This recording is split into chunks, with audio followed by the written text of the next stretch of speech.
So you signed up to write the SAT because you want to go to college.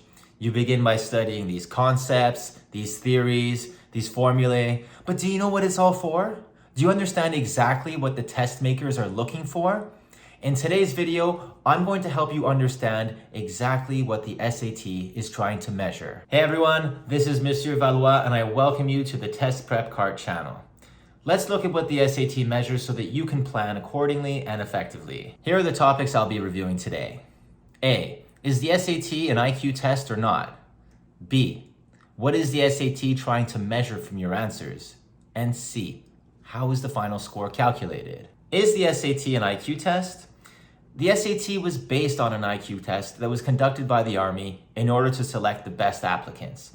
But it has evolved well beyond just evaluating the intelligence of what you already know, known as learned information. An IQ test will determine how well you will be able to answer questions based on given information. So IQ tests tend to focus more on given information rather than learned information. But they sound so similar. What's the difference? Learned information is information that can be learned or taught. An example would be, let's say, how to read a specific map.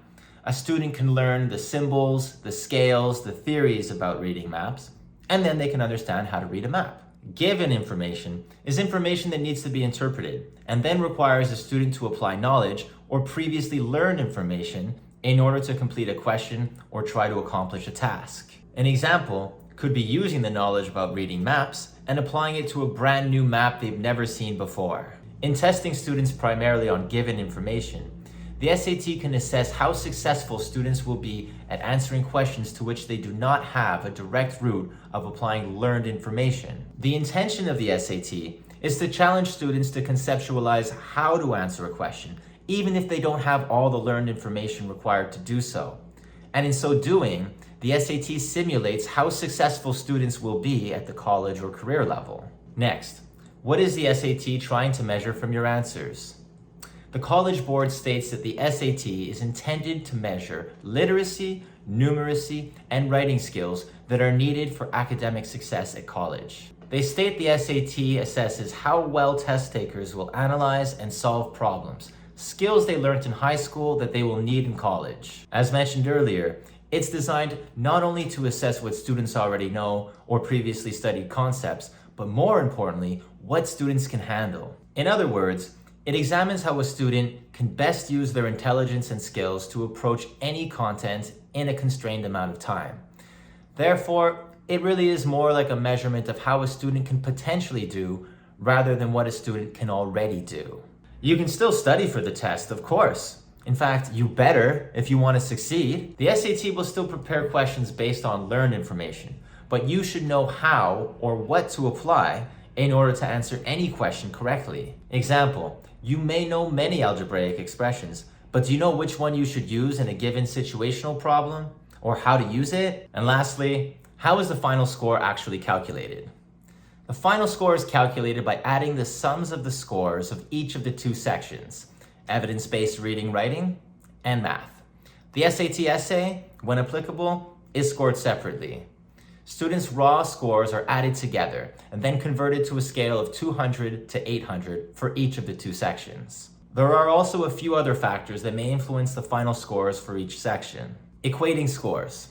Since the exams may be written on different dates or vary in difficulty, the SAT can equate scores, meaning adjusting the student's score so that no matter what date the student took it or the variance of difficulty, they can still score the same. This means that a student's score may go up or down once an examiner has adjusted it. Adversity score.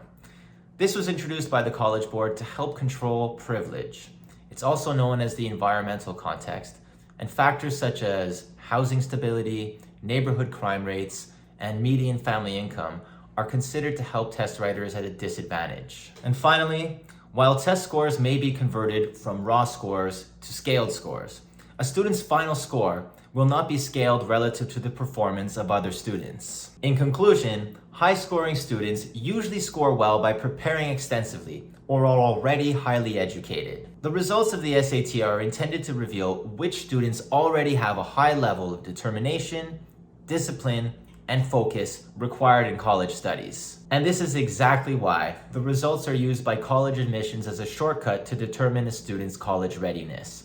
Folks, there are no quick replacements for discipline, hard work, and focus. You just have to put in the time and effort. All right, so I hope that this explanation has helped you to better understand the SAT and in getting organized for your SAT preparation. Also, to keep it easier for you to access, we prepared an ebook for you, which contains all related information to the SAT. The link to download the SAT ebook, along with a number of other helpful SAT related links, can be found in the description box below. And if you're facing any other problems related to the SAT syllabus, feel free to connect with the Test Prep Card team, as we're here to help you ace your exams. Do not forget to subscribe to the channel. I'm Monsieur Valois. Thank you so much for watching. Take care and good luck preparing for your SAT.